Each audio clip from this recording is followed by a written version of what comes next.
Bonjour, je suis Vesselina Malom, je suis coach d'action pour les entrepreneuses et surtout les entrepreneuses HP, zèbres, au potentiel, multipotentiel. Et aujourd'hui, j'avais envie de te parler des émotions, de l'intuition, des sensations corporelles. En quoi ces éléments-là sont la clé pour ton entreprise, comment on peut les utiliser au quotidien quand on est entrepreneuse, c'est le sujet de cette petite vidéo. Et je suis partie d'un constat que dans notre société occidentale, on utilise beaucoup plus la tête et les pensées. C'est quelque chose qui est aussi plus mis en valeur quand on nous dit réfléchis. Quand on est enfant, c'est quelque chose qui est considéré comme plus important que de prendre en compte nos sensations, nos émotions.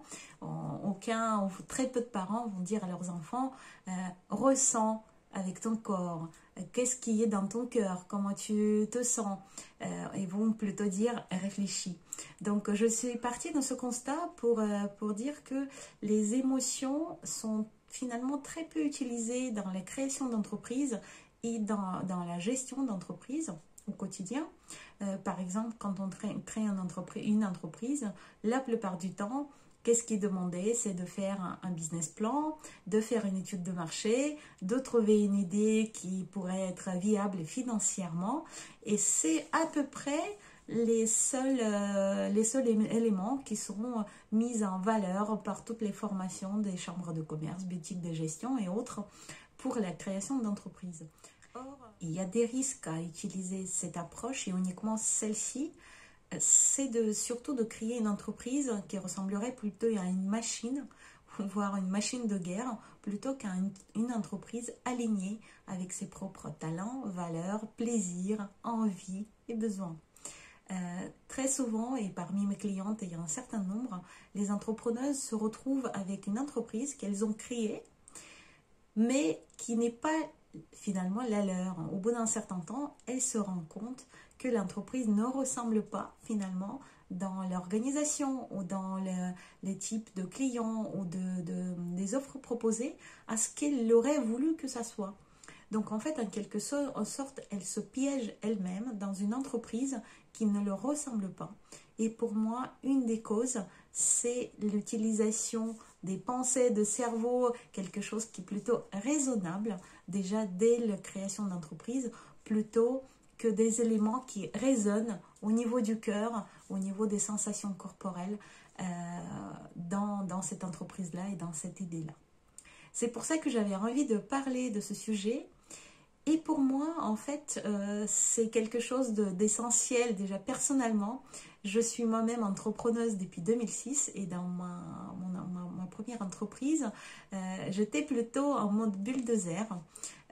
J'étais plutôt en mode cérébral. Évidemment, c'était une entreprise que j'avais créée avec une grande envie, mais il y avait quand même des choses que je n'ai pas pris en compte, ou en tout cas que je n'ai pas changé.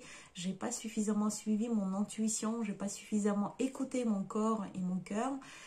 J'ai géré cette entreprise pendant 9 ans et je me suis retrouvée à la fin plutôt épuisée et j'ai dû arrêter en fait cette entreprise. Aujourd'hui, j'ai changé de tactique et même de stratégie et j'utilise énormément mes émotions, mon intuition dans l'entrepreneuriat tous les jours.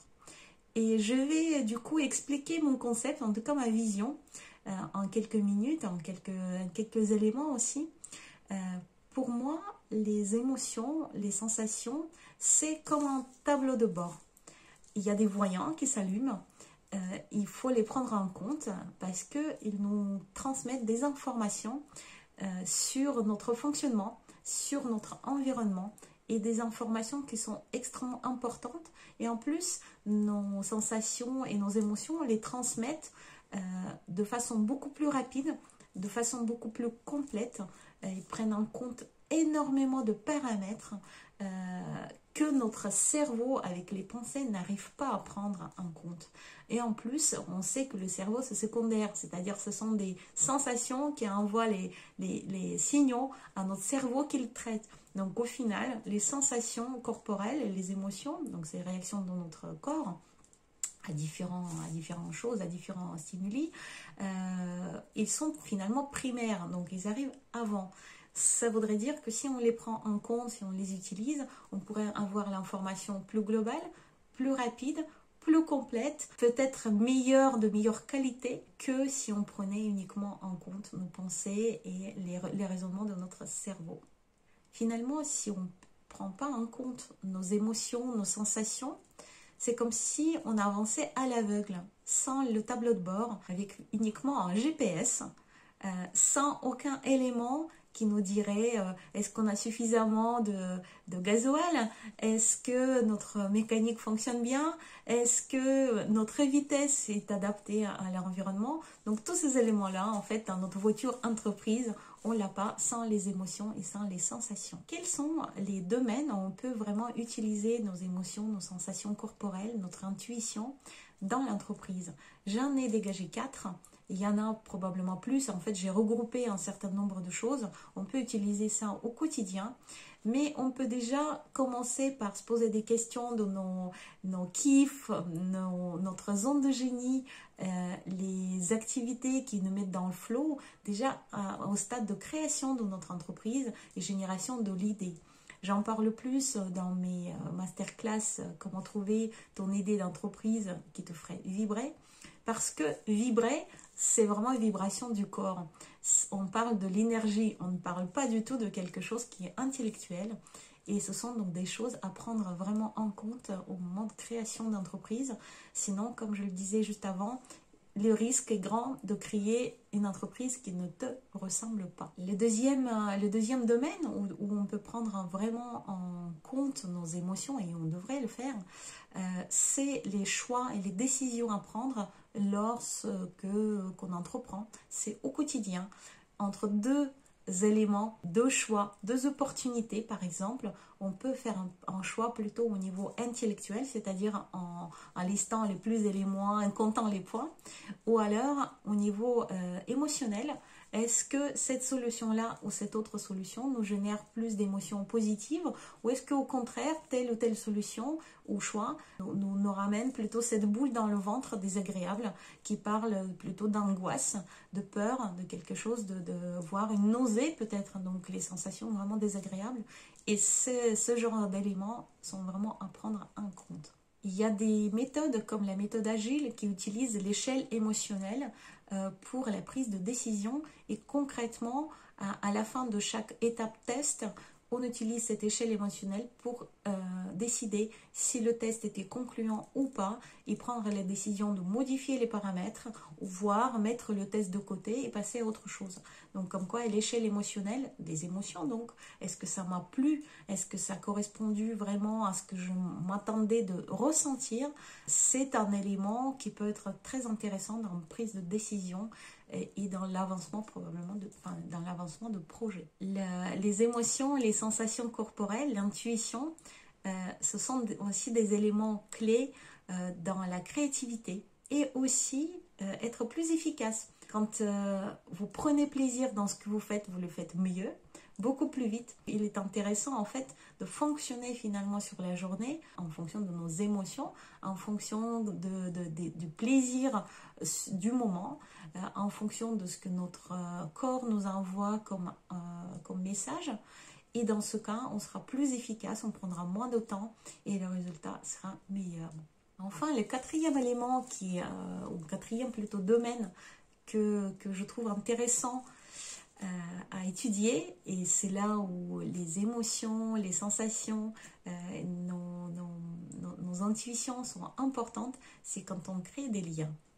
Aujourd'hui, on crée des liens tout le temps, partout et dans notre entreprise, évidemment, c'est notre quotidien. Que ce soit avec nos clients, nos prospects, nos partenaires, nos salariés, les liens qu'on construit, les relations qu'on a avec ces personnes-là permettent le développement de notre entreprise.